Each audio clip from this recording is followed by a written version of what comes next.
What is up, YouTube? You are now tuned into the Fly Sports Podcast on the internet. My name is Zay, and we are going to talk about a whole lot of sports topics. So let's get into it. Bang!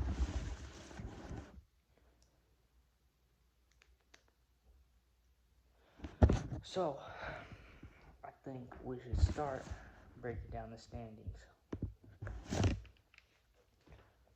So, off the top of my head, I know that the Suns are at the top of the West. I haven't really listened or watched the Suns that much, but they are doing very well. And under them is the Grizzlies. I'm not even gonna read this no more. Okay, so on the West, we got the Suns, the Grizzlies, and the Warriors. So let's talk about the first three. The Suns, they play really good. They're an unbelievable team. Um, Led by Devin Booker, of course. Now, Devin Booker, obviously one of the best young rising stars.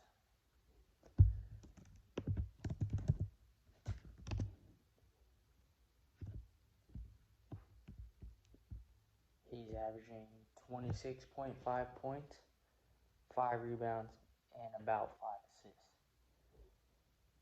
which is a pretty good stat line. And then they have Chris Paul, which is he's a really good facilitator, and he also can score the basketball. And DeAndre Ayton, of course, he's a very good big.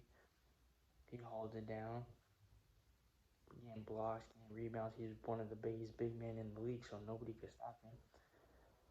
And then at number 2, they had the Memphis Grizzlies, the rising star John Morant, who was really nice, and they have Jaren Jackson. Them boys are extremely nice. Now we have the Warriors. The Warriors, they were number 1, which I follow them a lot. I really like the Warriors offense. I like how it runs. They were doing really well in the beginning of the season. They played really well. Then when Klay Thompson came back, they didn't play good anymore. Like Klay Thompson, they just got used to playing without him, and when he came back, they couldn't incorporate him back into the offense. So they have an away record of 19-19. That is not good at all. That's 500. So look, the Suns, they're number 1. They have an away record of 30-6. That's where they should be. So that is not good. They're on a 3-game slide.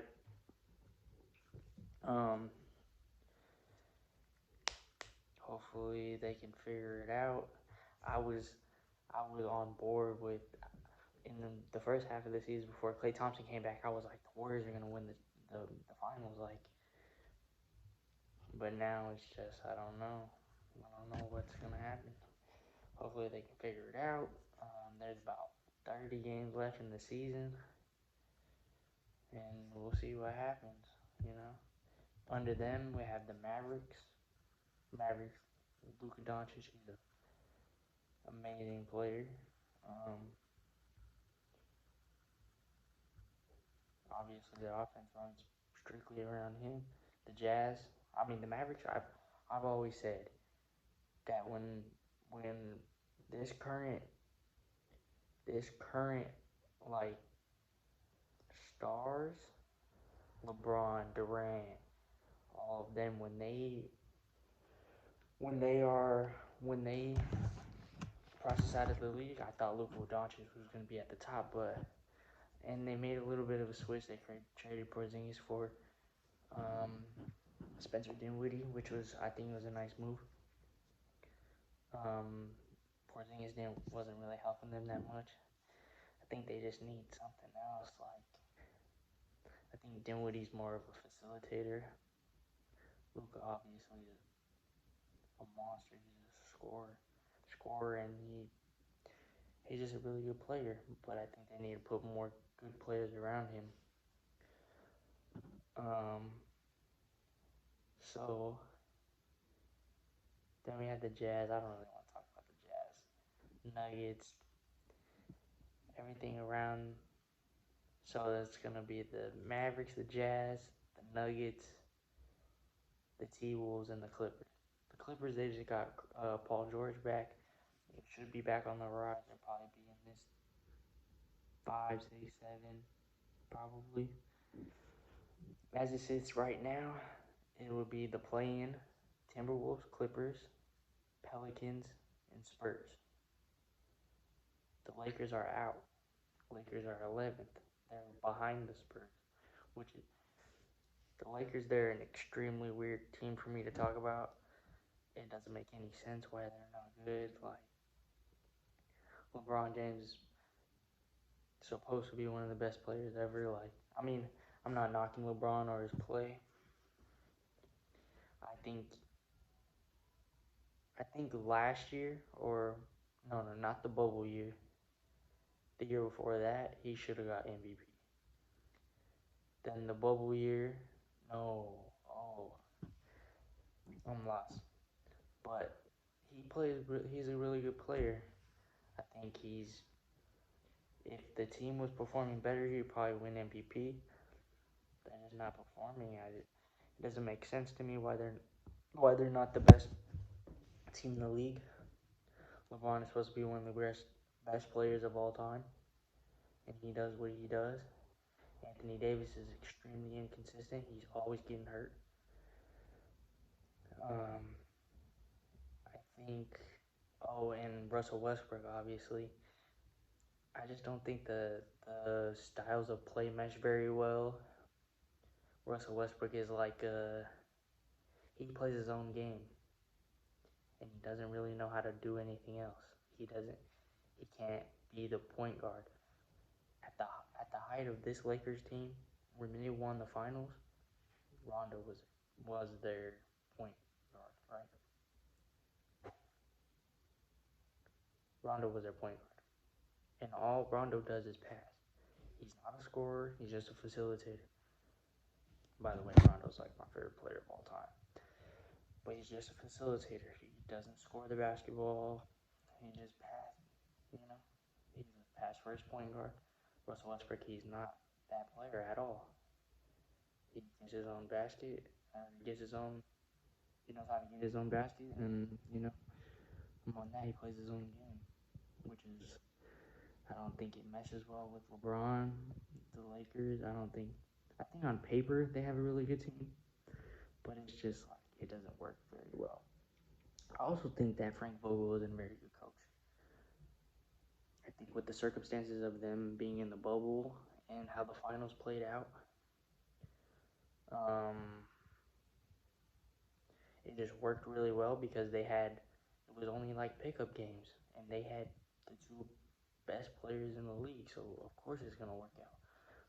I don't think Vogel had to do much, but now that they're having to do all this work for the Lakers or whatever franchise to win a championship, it's not working out. And we can see where that's getting them. So I think that's like the biggest, that's like one of the biggest disappointments, honestly, in my opinion. Yeah. One of the biggest surprises, I didn't think John Morant was going to be this good. As soon as, like, he's still young. This is his, hold on, I don't want to misspeak.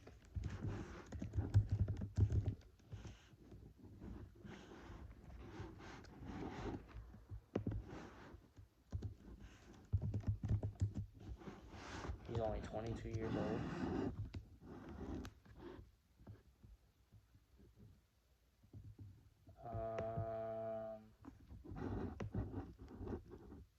Okay, it's his third season.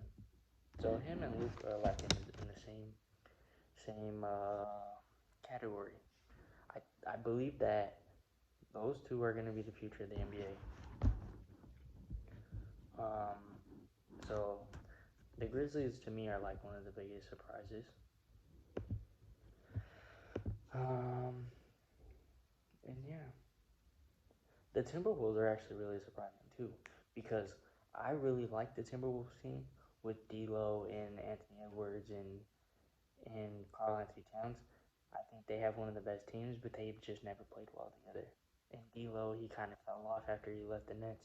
He hasn't really done much. Um, but now that he's like, I don't watch the Timberwolves, but I don't watch the Timberwolves, but now that they're like in a better place, they're gonna make the playoffs. If it was to start today, they'd be in the play-in, which hasn't been the case in the last few years. So that's different. So now let's talk about the Eastern Conference.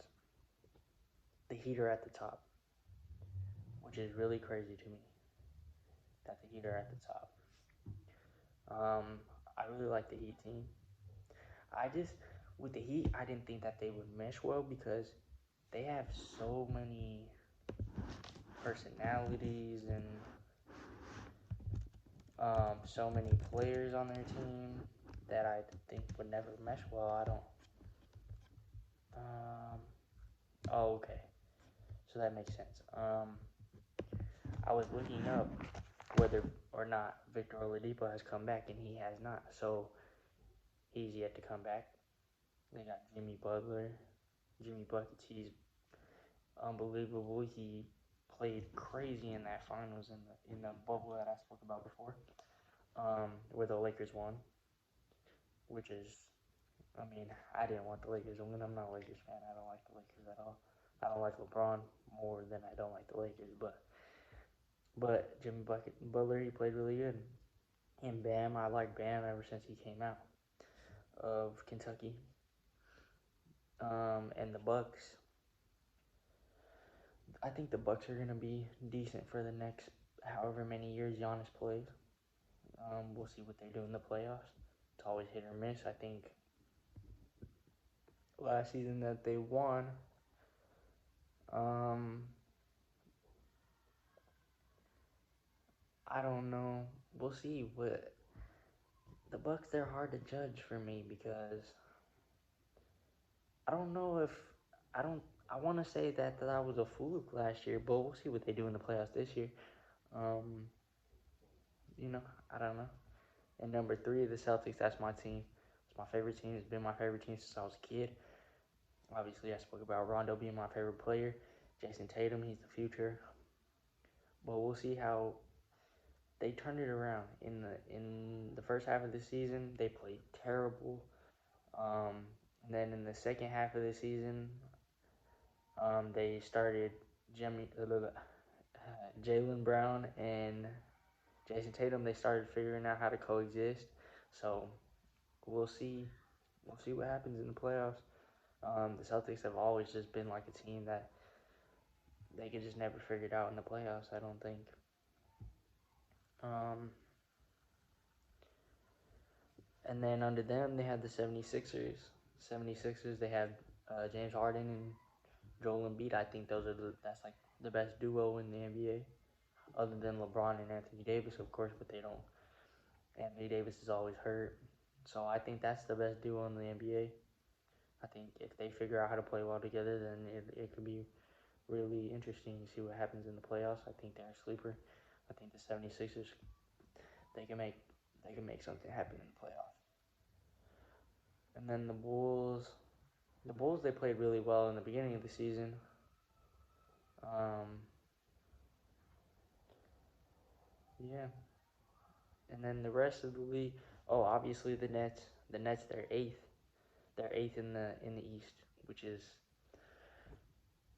you know, they have a lot of drama going on with that team. Um, Durant's been hurt recently. Um, Durant's been hurt a lot recently, and Kyrie, the whole drama with him coming back to play in home games. Is he gonna, And he's been playing in home games. I think the NBA has been letting him. I saw he was playing in Brooklyn, so um, I believe that if they could figure out how to play well together and Ben Simmons comes back, like, because Ben Simmons, he's a really good facilitator. If they could figure out how to implement him into their offense, we'll see how that works out because he still hasn't come back. If he comes back before the playoffs and they figure it out, and that whole team meshes well in the playoffs, then it'll be interesting to see what happens. I mean, the East is for the taking. Like, I don't think anybody in the East is like, oh, like every. I think that's for both conferences. I don't think anybody's gonna like. I don't think the West is like, oh, somebody's gonna take it. If I would have had this conversation, if I would have talked about this maybe 3 months ago before Klay Thompson came back, I would have said the Warriors are probably gonna win it all. But now it's kind of different because the dynamic has changed a lot. Um, and the Hornets are in the play-in. LaMelo Ball, he's obviously like a really great player. He's still developing. Um, he's a rising star. The Hawks are really surprising to me that they're only 10th because Trae Young, he had a really good season last year, and they've just always played well. But I guess this season is a lot different. Um, yeah, but I think definitely for the East, I would obviously love to see the Celtics come out of the East. Um, but I think the Nets are gonna make it happen. I think last season it was more like I think having James Harden, Kyrie Irving, and Kevin Durant was way too much going on. I think if the Nets can properly implement Ben Simmons into their offense, it's it should be easy for them, honestly, because the East has always been easy. But I think over the years that they've gotten a lot better with obviously Giannis and then Jason Tatum. But I think the Nets my pick for out of the East. Um,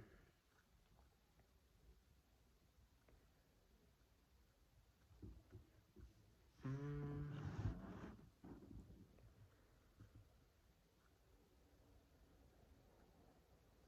Let me see if I forgot anything here. Oh yeah, and the rookie of the year. I haven't really been paying attention to any of the rookie of the year. Um, but Cade Cunningham, I really like Cade Cunningham. He's nice.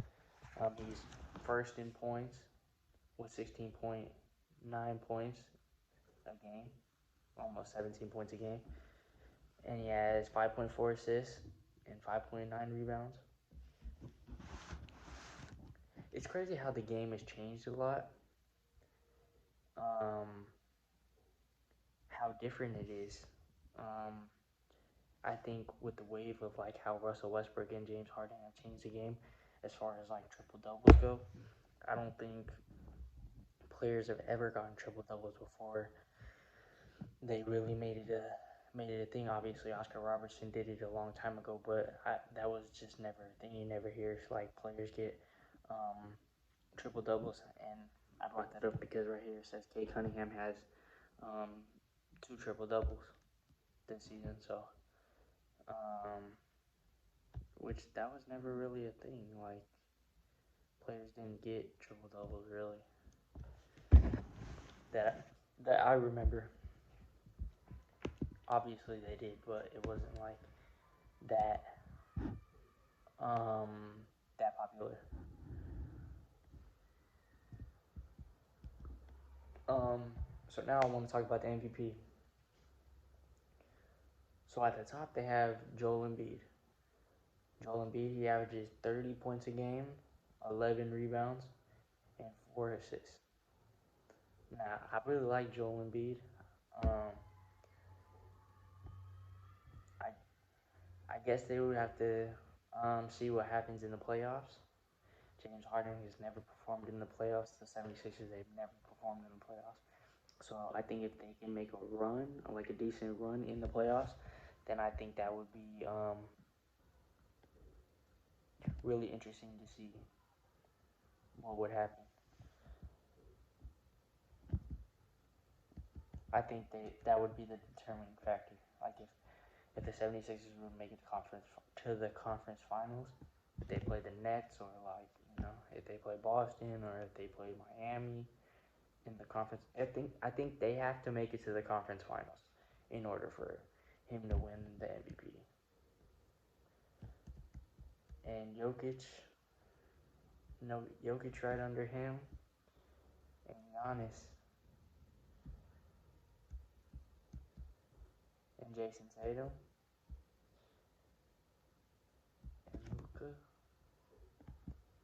I mean, obviously, I'm extremely biased. I would want Jason Tatum to win, but it was a really it was. I think Jason Tatum had a really good season because they played really bad in the first half of the season, and then he just like they turned it around, and they were like in the play-in. They were like in the 10th or 9th, and now they're third. They were and they play Miami. What is it tomorrow? They play Miami tomorrow. That's right. They play Miami tomorrow. So if they win tomorrow, that will probably put them in first or second. So that could be really interesting. Let me check my notes.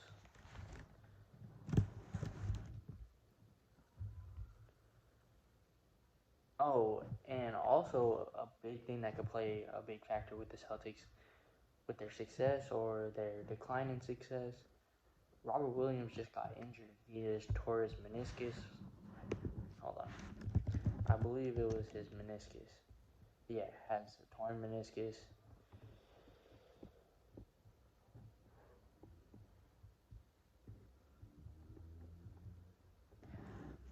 And we'll see how that affects their success in the future in the playoffs. You know, it could really derail them, or it could really maybe it could help them. I mean, other than that's really the only great big that they have. They have Daniel Tice and Grant Williams, but he's like really their big. I've always liked him because he's a really good shot blocker. Um,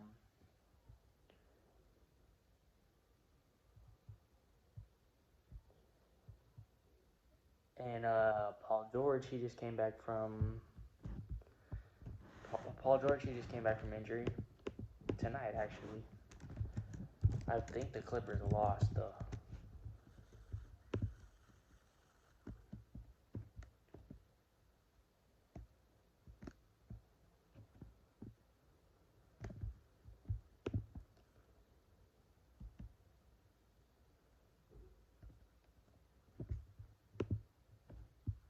Paul George came back after 3 months being absent and dropped 34 points.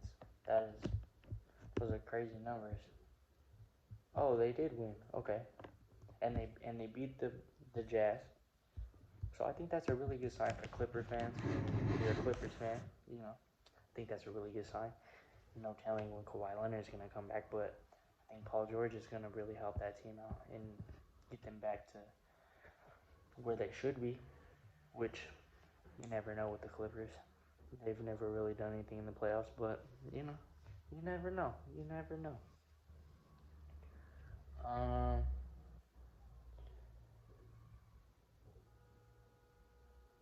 then I think that was everything that I would like to discuss. If you have any thoughts about what I talked about, if you have any, what is the word, rebuttals, if you have any, if you support what I talk about, what I said in this segment, you know, you can let me know that in the comments, and please subscribe.